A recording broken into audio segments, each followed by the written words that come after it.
আল্লাহ রাব্বুল আলামিন কুরআনুল কারীমের মধ্যে দুনিয়ার মানুষকে আল্লাহ তাআলা কুরআনুল কারীমের একটা আয়াতে কারিমা নাযিল করে তার পয়গম্বরের মাধ্যমে জানায়া দেও, পয়গম্বর আপনার উম্মতদেরকে জানায়া দেন, আমি আল্লাহ তাআলা দুনিয়ার কোনো বিষয়ের মধ্যে সফলতা রাখি নাই। আমি সফলতা, কামিয়াবি, সার্থকতা যা কিছু আছে সব সফলতার একমাত্র মানদণ্ড হচ্ছে যে মানুষগুলো জাহান্নাম থেকে বেঁচে গেল, আমি আল্লাহর জান্নাতে প্রবেশ করলো, ফাকাদে ফাজ, ওই মানুষগুলাকেই আমি সফল বলে ঘোষণা করে দিলাম। সুবহানাল্লাহ। এখন আমাদের চিন্তার বিষয়, আমি কি আমাকে জাহান্নামের আগুন থেকে বাঁচাইতে পারলাম কিনা, আমি জান্নাতি মানুষ কিনা, এই জিনিসটা আমাকে নির্ণয় করতে হবে, ঠিক কিনা? আমি যদি আল্লাহর ঘর মসজিদের মধ্যে এসে 5 ওয়াক্ত নামাজ পড়ি, কোরআন ও হাদিসের মজলিসে এসে বসি, উলামা ইকরামের সাথে সুসম্পর্ক রেখে চলি, আল্লাহর কালামের হুকুমকে জিন্দেগিতে বাস্তবায়ন করি, নবীর তরিকা মতো চলি, এতটুক করার পরে আমি আল্লাহর কাছে আশা রাখতে পারি হয়তোবা আল্লাহ তাআলা দয়া করে আমাকে জাহান্নাম থেকে বাঁচায়া আমাকে জান্নাতের মেহমান বানাইতে পারেন, ঠিক কিনা? পক্ষান্তরে যদি এই আয়াতের দ্বারা নিজেই নিজেকে নিজের জায়গাটা নির্ধারণ করে নেওয়া সম্ভব, কারণ এখানে কুরআন ও হাদিসের মজলিস কায়েম হয়েছে, দ্বীনের আলোচনা হচ্ছে, এই মজলিসে না বসে আমি যদি চাষতলে বসে থাকি, গুনাহের কাজ করি, হারাম করি, নামাজ কালামের কাছেও যদি না যায়, আল্লাহর নবীর সুন্নত তরিকার দাড়িটা আমার যদি মুখে না থাকে, তাহলে নতুন করে আমার আর ঘোষণা দেওয়ার দরকার নাই। আজ থেকে ১৫০০ বছর আগে আল্লাহ পাক রব্বুল আলামিন কুরআনুল কারীমের মধ্যে এই কথা তুলে ধরেছেন, ঠিক কিনা? এই জন্য আমরা দুনিয়ার যত পদ পজিশন, যত চেয়ার, কর্তৃত্ব, নেতৃত্ব পাই না কেন, ওটাকে জিন্দেগির মাকসাদ আর সফলতা বলা যায় না, কারণ যেই সফলতা আল্লাহ তাআলার ঘোষণা দিয়ে দিয়েছেন, যারা জাহান্নাম থেকে নিজেকে বাঁচায়া জান্নাতের মেহমান হয়ে গেল তারাই সফল, ঠিক কিনা? কি বুঝলাম? জাহান্নাম থেকে যারা নিজেকে বাঁচাবে, আল্লাহ তাআলা যাদেরকে জাহান্নাম থেকে বাঁচায় দিবে, জান্নাতে প্রবেশ করাবে, ওই মানুষগুলাকে আল্লাহ তাআলা সফল বলে ঘোষণা করছেন। আর এই সফলতা কোথায় আছে? আমাদের দাওয়াত ও তাবলীগের সাথীরা সুন্দর করে আমাদেরকে বলেন, এই দুনিয়া, দিন ও দুনিয়ার মধ্যে সুখ, শান্তি, সফলতা, কামিয়াবি আল্লাহ তাআলা রাখছে কিসের মধ্যে? দ্বীনের মধ্যে। কোরআন ও হাদিসের মোতাবেক নিজের জিন্দেগিকে পরিচালনা যে করবে, জিন্দেগির শুরু লগ্ন থেকে শেষ পর্যন্ত আল্লাহর হুকুম, নবীর তরিকা অনুযায়ী যে তার জিন্দেগি চালাইলো, ওই মানুষটাই হচ্ছে প্রকৃত মুসলমান, ওই মানুষটাই হচ্ছে জান্নাতি মানুষ, ওই মানুষটাই হচ্ছে সফল মানুষ। সুবহানাল্লাহ। এই জন্য এই দুনিয়ার জমিনে আল্লাহ তাআলা আমাদেরকে এমনি এমনি পাঠায় নাই, অনর্থক পাঠায় নাই, ঠিক কিনা? আমাদেরকে এমনি পাঠাইছে না, এর পিছনে কারণ আছে। কারণ কি? কারণ হলো এই দুনিয়ার জমিনের মধ্যে আমরা দুনিয়ার মানুষ যা কিছু করি, প্রত্যেকটা কাজের পিছনে আমাদের কোনো না কোনো টার্গেট আছে, উদ্দেশ্য আছে। টার্গেটবিহীন কোনো কাজ সুস্থ মস্তিষ্ক জ্ঞান সম্পন্ন মানুষ কোনোদিন করতে পারে না। একমাত্র ছোট শিশু আর পাগল ব্যতীত উদ্দেশ্য আর গন্তব্যহীন কোনো কাজ করেন না, ঠিক কিনা? সেই জন্য আল্লাহ তাআলা বলে, আমি আল্লাহ পাক রব্বুল আলামিন এই দুনিয়ার ভূমণ্ডল, চন্দ্র, সূর্য, গ্রহ, নক্ষত্র, তোমরা যা কিছু দেখো আর না দেখো, সব কিছুকে আমি আল্লাহ পাক রব্বুল আলামিন তোমাদের কল্যাণে, তোমাদের খেদমতে বানিয়েছি। বান্দা, আমি আল্লাহ তাআলা তোমাদেরকে সহ যা কিছু তোমরা দেখো আমি আল্লাহ অনর্থক বানাই নাই। এই কথাটা আল্লাহ পাক রব্বুল আলামিন আমাদেরকে জানায়া দেয়। আল্লাহ পাক রব্বুল আলামিন বলেন, আফা হাসিবতুম আন্নামা খালাকনাকুম আবাসা ওয়া আন্নাকুম ইলাইনা লা তুরজাউন।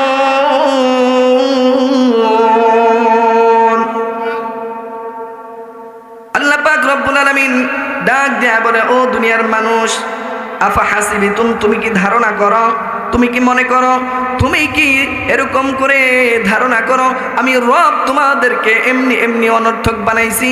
বান্দা, না না না, আমি রব তোমাদেরকে এমনি এমনি বানাই নাই, তোমাদের বানানোর পিছনে এক মহা কারণ, এক মহা উদ্দেশ্য রয়েছে। সেই উদ্দেশ্যটা কি?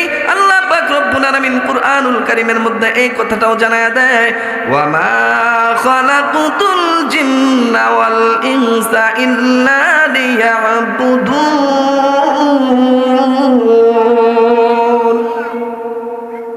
আমি আল্লাহ পাক রব্বুল আলামিন জিন আর ইনসানকে একমাত্র শুধুমাত্র কেবলমাত্র আমি আল্লাহর ইবাদত আর গোলামি করার জন্য বানিয়েছি। চিল্লায়া বলেন ঠিক কিনা? ও বান্দা, তোমাদেরকে আমি আল্লাহ তাআলা আমার কুদরতি পায়ের মধ্যে কদমে সেজদা দেওয়ার জন্য বানিয়েছি। কিন্তু বান্দা, কোন জিনিস তোমাকে আমি কারিম রব থেকে দূরে সরায়া, আমি রব্বে কারিমের এত নিয়ামত পাওয়ার পরেও তুমি ওই মাজারে বাবার দরবারে যায় কেমনে করে সেজদা দেওয়া আছে না নাই? আমি তো কোনো দুনিয়ার জমিনে কোনো মাখলুককে সেজদা দেওয়ার জন্য অনুমতি দেই নাই। আমি রব একমাত্র শুধুমাত্র আমার গোলামি করার জন্য তোমাদেরকে বানিয়েছি। চিল্লায়া বলেন ঠিক কিনা? এই জন্যই আল্লাহ পাক রব্বুল আলামিন বলেন, তোমরা তোমাদের চর্মচক্ষে যা কিছু দেখো আর না দেখো, 18,000 মতান্তরে 80,000 মাখলুক আমি আল্লাহ তাআলা বানিয়েছি। সমস্ত মাখলুক আমি বানানোর পর সমস্ত মাখলুককে আমি হুকুম করেছি, অর্ডার করেছি, ও দুনিয়ার আমার সৃষ্টি, ও মাখলুক, আমার বিশেষ সৃষ্টি, আমার সম্মানিত সৃষ্টি, আমার বড় মায়া আর ভালোবাসার সৃষ্টি, মানুষের গোলামি আর খেদমত প্রতিনিয়ত তোরা করবি। সুবহানাল্লাহ। কারণ কি? আল্লাহ পাক রব্বুল আলামিন বলেন, খালাকাল্লাহু কুল্লা শাইইন লিআদম ওয়া খুলিকতু আদম আলী। সমস্ত কুল মাখলুক আমি আল্লাহ তাআলা আদমের খেদমতের জন্য বানাইলাম, আর আদমকে বানাইলাম আমি রব আমার গোলামির জন্য। ঠিক কিনা? এই জন্য এই রবের গোলামি করা দরকার আছে না নাই?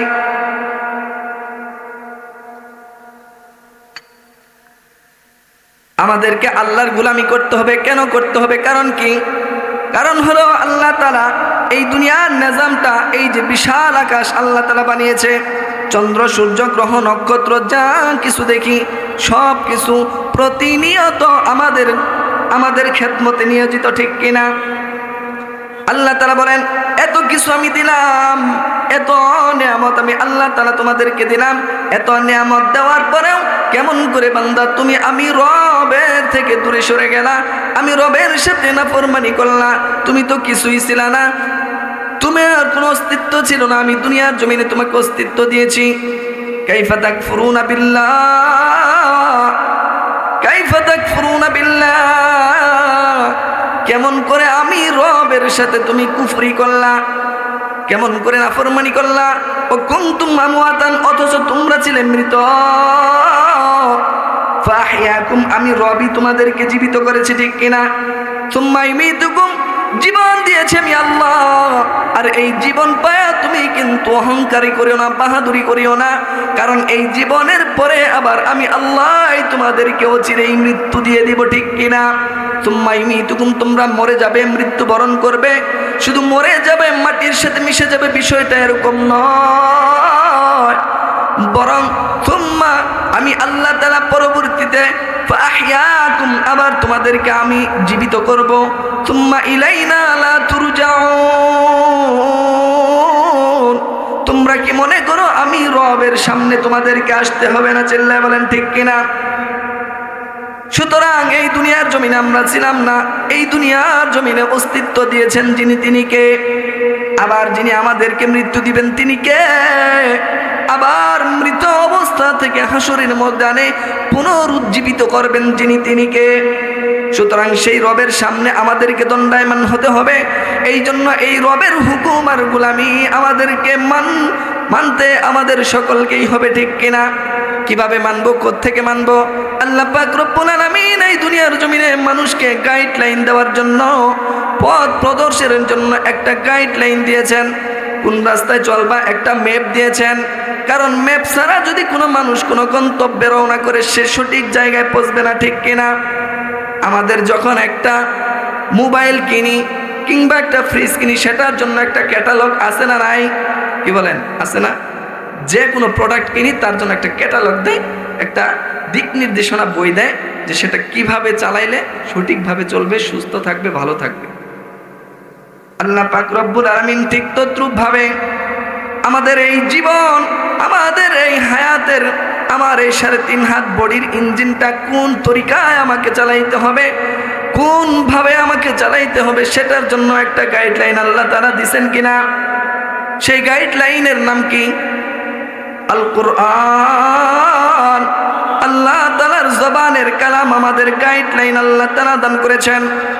এই গাইডলাইন মোতাবেক যদি কোনো মানুষ তার জিন্দেগি পরিচালনা করে, আমরা যেই গন্তব্য থেকে দুনিয়ার জমিনে এসেছি, আবার পুনরায় আমাদেরকে আল্লাহ পাক রব্বুল আলামিন আমাদের চিরস্থায়ী সুখময় আমার বাবা আদমের বাড়ি আমরা যাইতে পারবো, ঠিক কিনা? এই দুনিয়া কিন্তু আমাদের কিছুই না, আমাদের আসল বাড়ি কোথায়? জান্নাতে, কারণ আমরা জান্নাত থেকে এসেছি। আমার বাবার বাড়ি হলো জান্নাতে, ঠিক কিনা? ওয়ারিশ সূত্রে আমরাও সেই বাড়ির মালিক। কিন্তু সন্তান যদি বাবার যোগ্য সন্তান হয়, বাবার যদি এরকম করে যোগ্য সন্তান হয়, বাবার মান্য সন্তান হয়, সেই সন্তানই কেবল সেই বাবার ওয়ারিশ পায়, বাবার বাড়ি জায়গা পায়। আর সন্তান যদি কুলাঙ্গার হয়ে যায়, ওই বাবা কিন্তু দুনিয়ার জমিনেও তাকে বাড়িতে জায়গা দেয় না, ত্যায্য করে দেয় কখনো কখনো, আমরা দেখি, ঠিক কিনা? সুতরাং আমাদেরকে যদি আমরা আমাদের বাবার বাড়ি জান্নাতি ওয়ারিশ পেতে চাই, মালিকানা পেতে চাই, তাহলে আমাদেরকেও বাবার যোগ্য সন্তান হইতে হবে, ঠিক কিনা?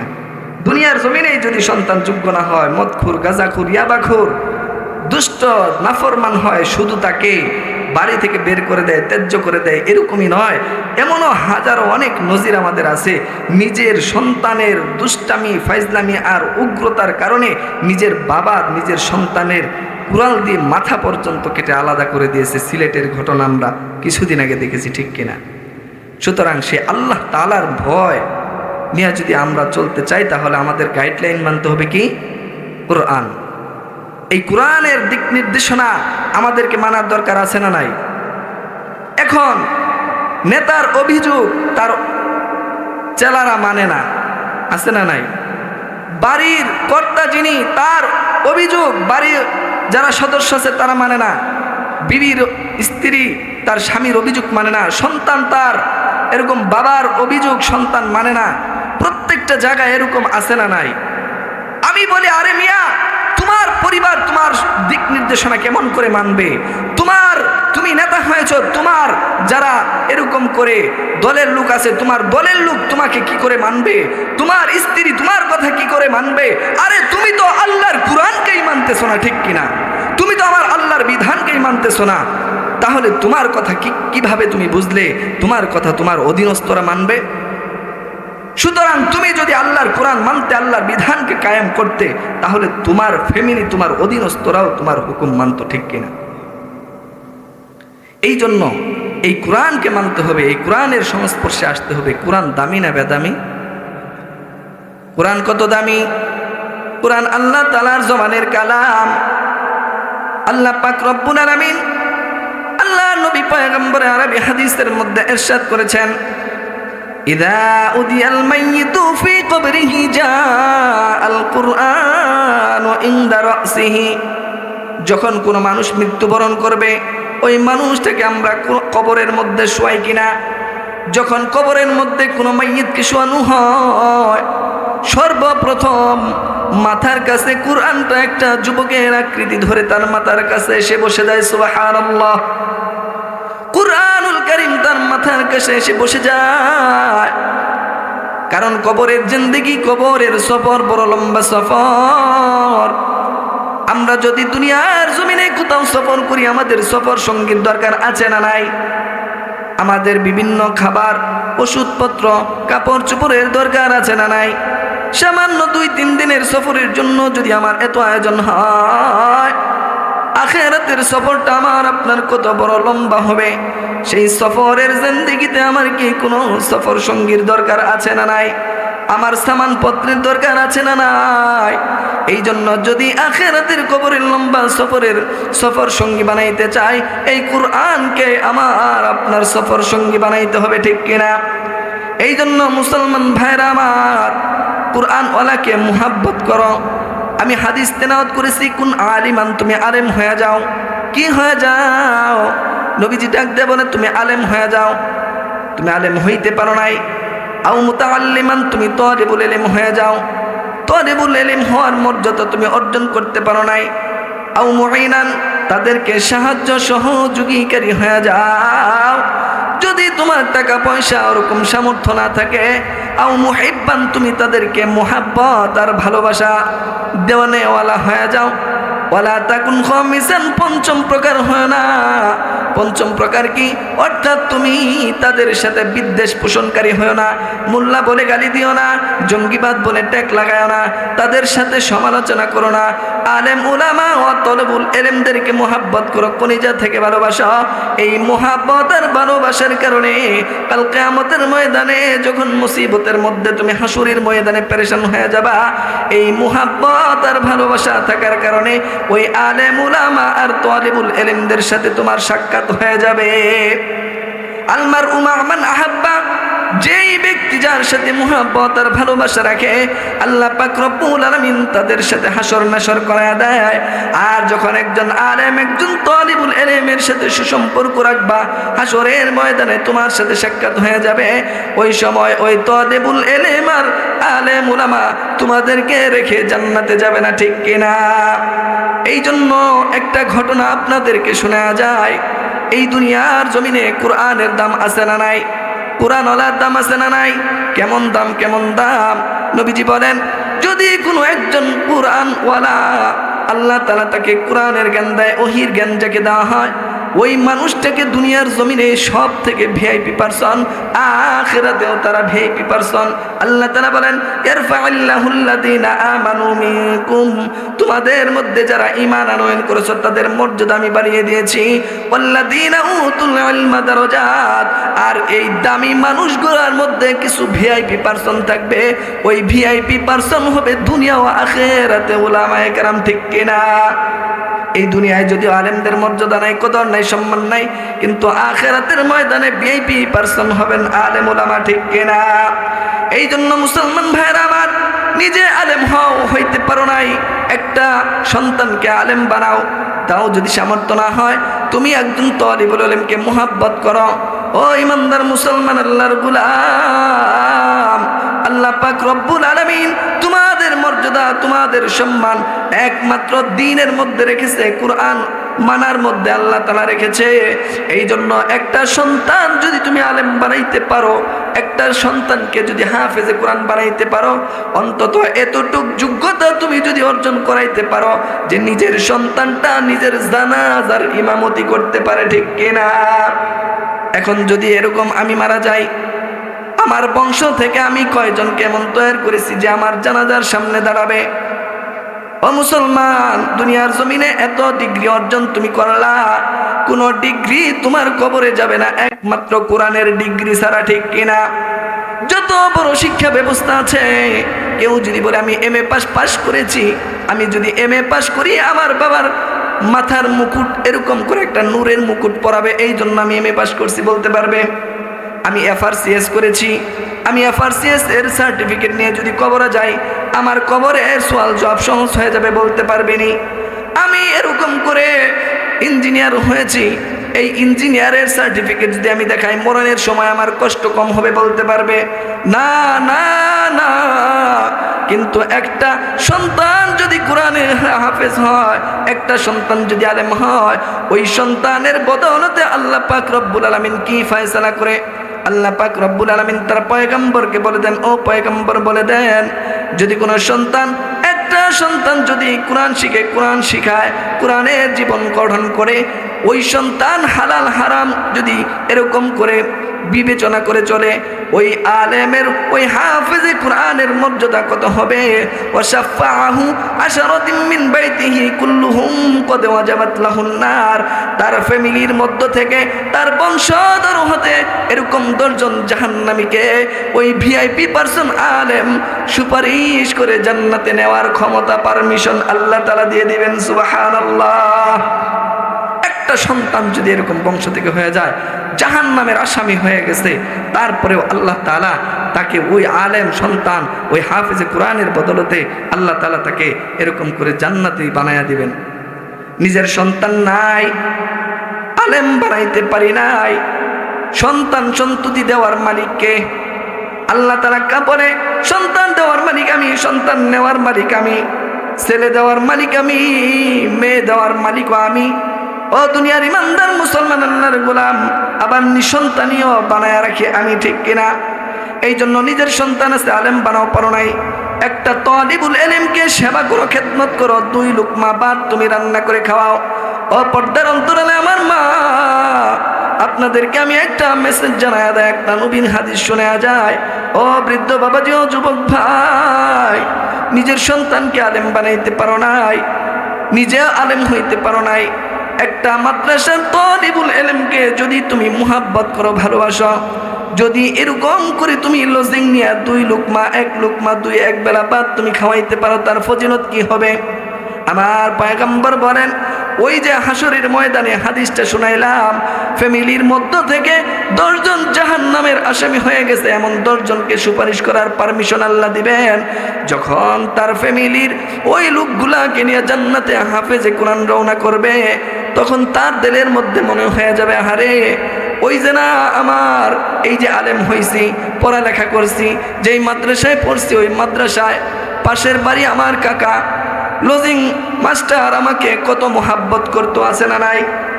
আমার যেই মা লজিং বাড়ি আমি থাকতাম, ওই লজিং বাড়ির মা আমাকে 3 বেলা গরম ভাত রান্না করে খাওয়াইতো। যার উসিলায় আমি ইলম শিখেছি, আল্লাহ তাআলা মর্যাদা দিয়েছে, আমার মা বাবাকে নিয়ে আমি জান্নাতে যাইতেছি। আমার ওই লজিং বাড়ির বাবা আর ওই লজিং মা আমার কোথায় আছে? আমি এদেরকে রেখে তোমার জান্নাতে যাব না।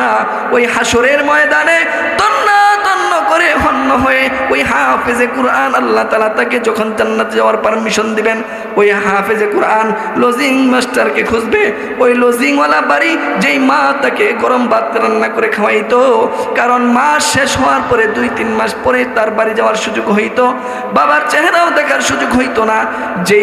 যেই সন্তানটাকে লজিং মাস্টার নিজের সন্তানের মতো মায়া করছে, আমার বাবা আমার মার মায়া মমতা স্নেহ দিয়ে আমাকে পড়াশোনা করাইছে, 3 বেলা ভাত রান্না করে খাওয়াইছে, আজকে ওই মারে না নিয়ে আমি জান্নাতে যাব না। আল্লাহ পাক রব্বুল আলামিন বলবেন, ও হাফেজে কোরআন, তুমি হাসরের ময়দানে কি তালাশ করো? বলে, আল্লাহ তুমি কি জানো না, যেই মানুষের সহযোগিতায় আমি পড়াশোনা করে আলেম হয়েছি, যার বাড়ির ভাত আমি খেয়েছি, যার নুন খেয়েছি, তার জন্য কি আমার মায়া হবে না? আমি আমার ওই লজিং মারে বাবা রে রেখা জান্নাতে যাব না? সুবহানাল্লাহ। এই জন্য নবীর হাদিস, একটা আলেম ওলামাকে যদি কেউ মোহাব্বত করে, ভালোবাসে, একটু সহযোগিতা করে, এক বদনা পানি উঠায় দেয়, হাসরের ময়দানে যখন আলেম এরকম রওনা করবে, তখন ওই আলেমের আশপাশে মানুষ সিরিয়াল ধরে দাঁড়ায় থাকবে। এরকম যখন বলবে, হুজুর আপনাকে আমি মোহাব্বত করতাম, ভালোবাসতাম, আপনাকে আমি এক বদনা পানির ওজুর পানি আগায়া দিছি, এর বিনিময়ে আমার একটা জান্নাতের টিকিট দিয়ে ফেলতে হবে, কারণ জান্নাতের টিকিট থাকবে আলেমদের কাছে। সুবহানাল্লাহ। এক বদনা পানির উসিলায় বাহানা করেও আল্লাহ তাআলা মানুষকে নাজাত দিয়ে ওই হাফেজে কোরআনের সাথে জান্নাতে পৌঁছায় দেয়। এই জন্য আমরা আলেম ওলামাদেরকে যতটুকু পারি সহযোগিতা করব, ভালোবাসবো।